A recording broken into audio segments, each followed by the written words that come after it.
गुर्दे फेल होने की जहाँ और बेशुमार वजूहात हैं, उनमें सबसे बड़ी वजह शुगर है। जब किसी मरीज़ की शुगर हाई रहती है, आउट ऑफ कंट्रोल रहती है, कभी वो बिल्कुल नीचे आ जाती है, कभी वो बिल्कुल 400-500 तक पहुंच जाती है। अनकंट्रोल्ड शुगर जो है ये किसी भी मरीज़ को गुर्दों को फेल कर सकती है।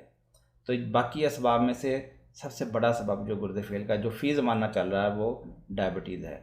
तो लिहाजा अगर आप डायबिटिक पेशेंट हैं तो आप अपनी शुगर को हर सूरत कंट्रोल रखें, हर सूरत उसको नॉर्मल रखने की कोशिश करें। उसके लिए सैर, एक्सरसाइज और परहेज़ जो है वो दवाई के साथ साथ लाजमी करें। सिर्फ दवाई के ऊपर भरोसा ना करें, ये मेरा आपके लिए पैगाम है।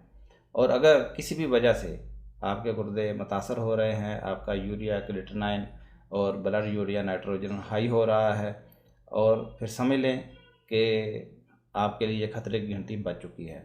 आप फिर संजीदा हो जाएं, अब भी आप बच सकते हैं।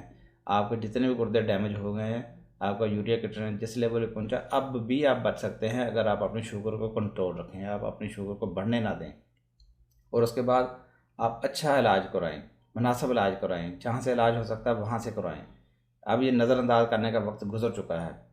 लिहाजा ऐसे पेशेंट जो गुर्दे फेल के पेशेंट हमारे पास आते हैं होम्योपैथिक इलाज के लिए, तो उसमें हमारा तरीकाकार ये होता है कि सबसे पहले उसकी ब्लड शुगर को कंट्रोल करते हैं और उसके साथ साथ उसका ऐसा इलाज करते हैं जिससे उसके नफरान रिपेयर होना शुरू हो जाते हैं, उसके अंदर बेहतरी शुरू हो जाती है। सबसे पहले तो ये होता है कि उसका यूरिया क्रिएटिनिन बढ़ना रुक जाता है, वो मैनेज रहना शुरू हो जाता है, फिर आस्ता आस्ता वो वापसी की तरफ भी आना शुरू हो जाता है। अब उसकी रिकवरी कितनी होती है, इसमें ये ध्यान में रख लें कि ये डिपेंड करता है कि आपके किडनीज़ के नफरान कितने % डैमेज हुए हैं।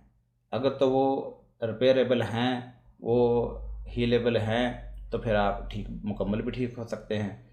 लेकिन अगर आपके बहुत सारे नेफ्रॉन जो है उनकी परसेंटेज डैमेज हो चुकी है या डेड हो चुकी है या वो वर्किंग कंडीशन में अब नहीं रही, तो कम से कम जितने नेफ्रॉन बीमार हैं या अभी कुछ सेहतमंद हैं तो उनको बहाल किया जा सकता है। इनके ऊपर आप एक अच्छी ज़िंदगी गुजार सकते हैं।